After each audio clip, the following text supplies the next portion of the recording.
సోనం వాంగ్‌చుక్ 3 వారాలకు పైగా ఎందుకు అమర నిరాహార దీక్ష చేశారు? ఎందుకు అభిజిత్ దీప్కే వాళ్ళు మళ్ళీ నిరాహార దీక్షగానే కూర్చున్నారు? ఎందుకు పార్లమెంట్ మార్చుకు పిలిపిచ్చారు?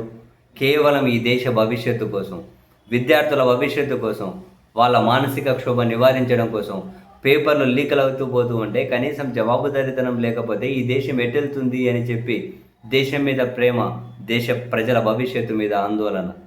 అందుకని చెప్పి పార్లమెంట్ మార్చుకు పిలిపిస్తే ఎంత దారుణంగా గొడ్డును బాదినట్లు పోలీసులు బాదారు. జనాలను రానీయకుండా చేయాలని చెప్పి మొబైల్ నెట్వర్క్స్ వాళ్ళు బంద్ చేశారు. అక్కడ రవాణాను స్తంభింపజేశారు. అయినా కూడా స్కూల్ యూనిఫామ్ వేసుకున్న విద్యార్థులు కూడా తల్లిదండ్రులు వెంట పెట్టుకొని వచ్చారు. కాలేజీ స్టూడెంట్స్ వచ్చారు, సామాజికవేత్తలు వచ్చారు, విద్యావేత్తలు వచ్చారు. వీళ్ళు ఊహించిన దానికంటే నెంబర్ ఆఫ్ టైమ్స్ ఎక్కువ వచ్చారు.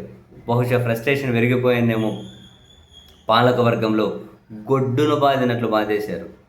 అసలు సోషల్ మీడియా ఇప్పుడు ట్రెండింగ్, అదే టాప్ ట్రెండింగ్. ఆ గొడ్డులను బాదిన వీడియోలు, రక్తాలు గారిపోతూ ఉంటే ఇట్లా నిలబడ్డారు. కొట్టండి, ఇంకా కొట్టండి అని. అయినా కూడా పోలీసులు చుట్టుముట్టి కొడుతూనే ఉన్నారు. అలా కొడుతూ ఉంటే ఎవరైనా జనం మారిపోతారు ఎక్కువ మంది. పక్కన మరికొందరు వచ్చి కొట్టండి, మమ్మల్ని కొట్టండి, ఎంత కొడతారో కొట్టండి. మీరు కొట్టే ప్రతి లాంటి మీ పతనం అని మీ పాలకుల పతనానికే దారి చూపిస్తుందని చెప్పండి అని రక్తం కారుతూ ఉంటే మాట్లాడుతున్నారు. చూశారు?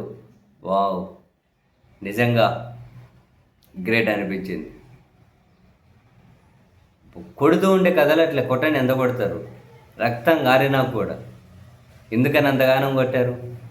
అసలు ఒక్కో వీడియో చూస్తూ ఉంటే పోలీసులు అసలు కొట్టడం కోసం వాళ్ళందరినీ కొట్టి తరిమేయండి అని చెప్పి పంపించినట్లున్నారు. వాళ్ళని పంపించిన వాళ్ళు అక్కడికి వచ్చిన వాళ్ళు కొట్టడం తప్ప వేరే పని ఉండదు. వాళ్ళు ప్రొటెక్షన్ తీసుకోవాలి.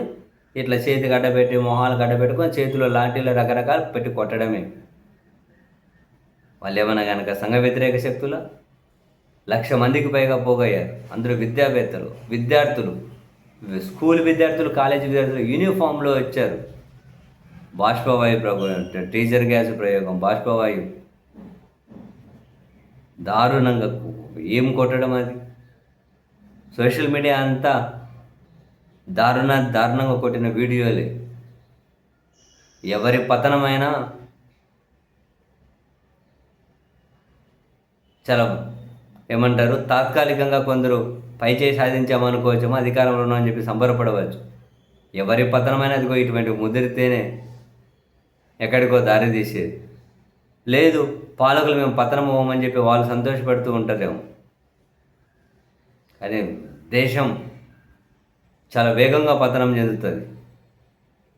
ఇప్పటికీ ఆ సంకేతాలు కనిపిస్తూ ఉన్నాయనే కదా. జనాల మధ్య ఐక్యత లేదు, మొత్తం ద్వేషం నిండిపోయింది, పాలకులకు జవాబుదారీతనం లేదు, ప్రజాస్వామ్య హక్కులు హరించివేయబడుతూ ఉన్నాయి, భావ ప్రకటన స్వేచ్ఛ అపహాస్యం కాబడుతోంది.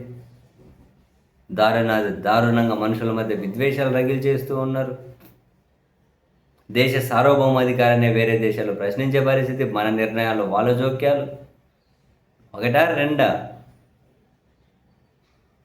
ఇది ఎంతకాలం అని చెప్పి ఆ దేశానికి ఆన్సర్ చేయకుండా తప్పించుకుంటారు? ఎంతకాలం అని జవాబుదారీతనం ఫీల్ అవ్వకుండా తప్పించుకుంటారు?